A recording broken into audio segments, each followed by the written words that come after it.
Google just brought OpenAI to its knees, and don't take my word for it. That's coming straight from the CEO of OpenAI himself, who basically had no choice but to congratulate Google on the release of Gemini 3. Congrats to Google on Gemini 3. Looks like a great model. All my congratulations. Almost 7 million views. That's nearly 3 times more than the original launch post. So what's so special about Gemini 3? That's exactly what we are going to find out today. Gemini 3 can bring any idea to life, quickly grasping context and intent, so you can get what you need with less prompting. And that is exactly what has people so hyped, the ability to read the intent behind a prompt. We can take a look at the details on this article, a new area of intelligence with Gemini 3. So to get the full Gemini experience, we've got a couple of options depending on who you are. It works that to everyone in the Gemini app, or we can subscribe to Google AI Pro. There is an API available for developers, obviously, and there is another option for large companies as well. But honestly, for most of us,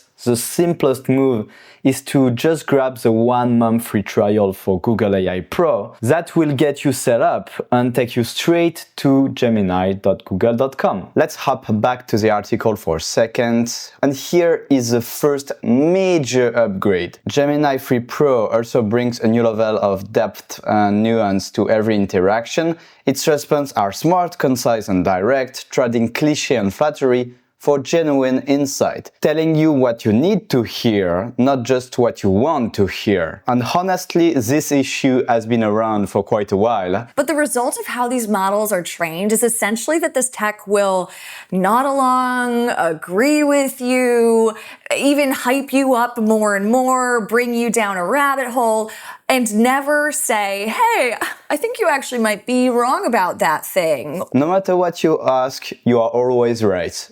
So according to this article, it is over. The AI is 100% objective, right? So let's put this to the test. The good thing is that we can compare both versions, meaning we can compare Gemini 2.5 with Gemini 3. So let's open 2 tabs with the same link, and here is our search box. And basically I have here 2 options. If I check fast, it means we are using Gemini 2.5. Now on the second tab, I'm going to click on thinking, meaning I will use Gemini 3. Now let's input the very same request. So I asked Gemini how to make $10,000 a month in 30 days starting from scratch. This is for Gemini 2.5 and this is for Gemini 3. So this is the answer for Gemini 2.5. The feedback is quite encouraging, to say the least. I've been offered a 3-part action plan along with a "Hey, well done, that's an aggressive goal, keep it up." What about Gemini 3? The starting sentence looks very similar, but then it changes altogether. To be intellectually honest, for most, this is not a typical outcome. What I really like also is the reality check part. It's their way of saying that success above all else requires a good dose of sacrifice. So yeah, I appreciate the honesty. A second reason explaining why people were so enthusiastic when Gemini 3 rolled out is because of its approach to multimodality, meaning the way it interprets text, images, video, audio, and code. I've seen some pretty complex examples online, people pulling together PDFs and Google Docs to generate full 46-page reports. For some reason, what I've seen a tiny bit less often is using Gemini to deal with CSV or Excel files. So let's see about that. Let's see how it handles data. Analyze and summarize this CSV file. And nothing new here, I can add a file this way. Now, to be brutally honest with you, just like the AI did, if your CSV file has 100 rows, sure, no problem, the AI will do its job just fine. However, if it has 10,000 rows instead, it's not really gonna work. So we have a very nice looking graph. It wrote us down the column's name, the total entries, and the category. Talking about graph, by the way, another feature that has kicked up a massive wave of hype is the sheer visual power. Basically, the idea is that you can generate this level of quality with just a one-word prompt. This was all powered by Nano Banana Pro, which we can find here within our tools. Let's try this out. A kitten drinking coffee on a rooftop while reading a newspaper. Here we go. I know it's silly, but I initially thought the image was messed up because the kitten has 2 points on the newspaper and a third one for its coffee. Then I remembered that cats actually have 4 pounds, don't they? So everything is normal after all, I guess. But there is something else interesting about this picture. AI starts to have a sense of humor. Yes, it does. On the cup is written cat and coffee. The newspaper is called The Daily Meow. And the title is Most Market Crashes. And did you know you can actually turn this static image into a video using VIO 3.1. Let's create a new chat, and this time I'm going to create videos. A video of a kitten drinking coffee on a rooftop while reading a newspaper. So apparently there is some sort of limit. Anyway, let's see what we've got.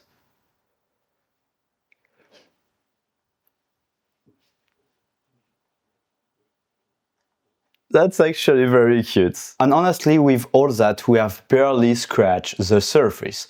People are doing all sorts of crazy stuff. Apparently, a guy out there was able to build a 3D Lego editor in one shot. Another guy successfully created a 3D globe to explore stream radio. And another one generated a video of a nuclear power plant, because why not? Another thing we can do is to create website mockups in a single prompt. Let's try that out. I asked Gemini create a website to market my piano lessons. As for the tools, let's switch to Canvas. So just like for Claude.ai, for example, you have access to the explanations on one side of the screen and the raw code to the other side of the screen. But for me, the real magic happens right there in the preview tab, where we have an overview of what our website will look like.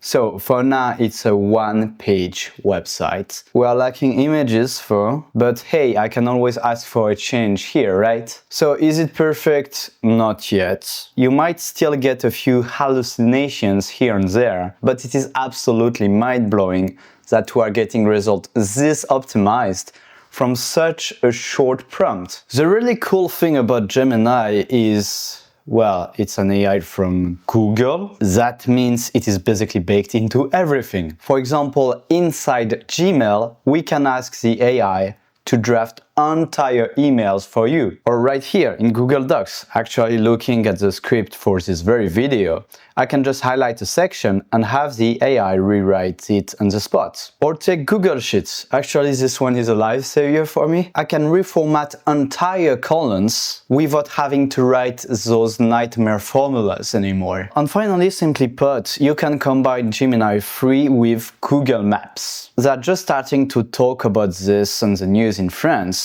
Even though, let's be honest, we are usually about 6 months late to the party on everything. I don't know why. The big idea here is about transforming Google Maps into a genuine copilot. You will be able to talk to it normally, just like a human being. Hey Google, I know I have Sarah's address. Maybe in my email. Can you check?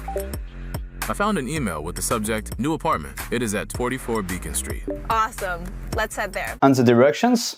Much clearer. No more robotic turn right in 500 meters. Now it's going to be turn right just past the gas station. Okay, so now you're going to want to make an unprotected left turn over 3 lanes of traffic here. Same thing for the Google Maps places. Before, if you wanted to know if a spot was any good, you had to scroll down through a ton of reviews. But now it's okay, I guess. If a place is popular enough, you get those little keyword counts. But Gemini 3 pushes this way further by giving you a concrete summary of the establishment. The idea behind it is that you will never have to manually read reviews again. Everything I just described is already live in the USA, but in Europe it's not available yet. But while we wait for the rollout, there are still a couple of cool tricks we can do right now, starting with using Google Maps to plan an entire trip. I actually touched on this in a previous video, but today we are taking that idea into a whole new level. Here is a prompt, watch this. I want to plan a romantic 72-hour trip to Warsaw. Create an interactive Google Maps with 15 pins.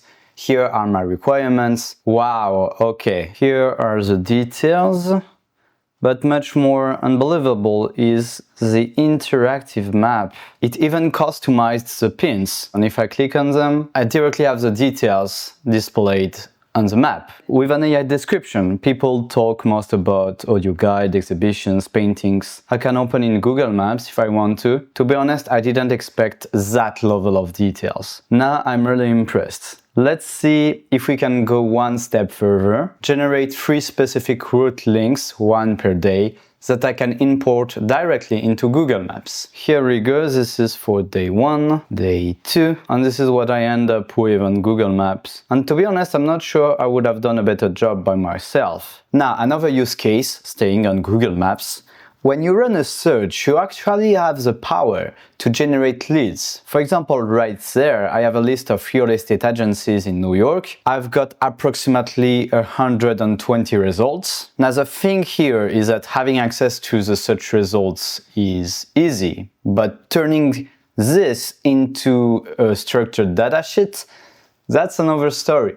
So let's create a prompt for that. Okay, watch this. From this URL, extract up to 120 results and save them to an Excel file. For each lead, retrieve the name, category, rating, website, and phone number. I cannot access the URL provided. My system instructions explicitly prevent me from browsing Google Maps URLs or their variations. No joke. Can we really blame Gemini, meaning literally the AI from Google, not to scrape Google Maps, meaning not to spoil their business model? I don't think so. So let's look for an alternative. Same request based on the following keyword: real estate agency near New York, USA. Let's see if it's better. It's successful. It is successful. Awesome. Now the only annoying thing is that I have to run this script locally in a Python environment to transform this structured sheet into an Excel file. But even if I did so, I have like something 10, 15, I have 20 items, 20 businesses. To be fair, I ran some tests before, and last time I successfully pulled out 108 data rows. So that's better. But it seems that in that regard, meaning when it's about to collect data, you are limited to tens, maybe 100 of leads per day. Now, if you want to get more, if you want to scale it up, if you want to make your database more comprehensive as well, you can take a look at Scrub.io. Scrub.io is a no-brainer solution regarding Google Maps scraping. Literally within a couple of clicks, you can run your request and you won't be limited by Google, you won't have to worry about APIs, stuff like this. You simply insert your parameters and you are good to go. In Scrub.io, we prefer you to believe in what we do rather than what we say. So by clicking the link in the description, your first 100 leads are completely offered.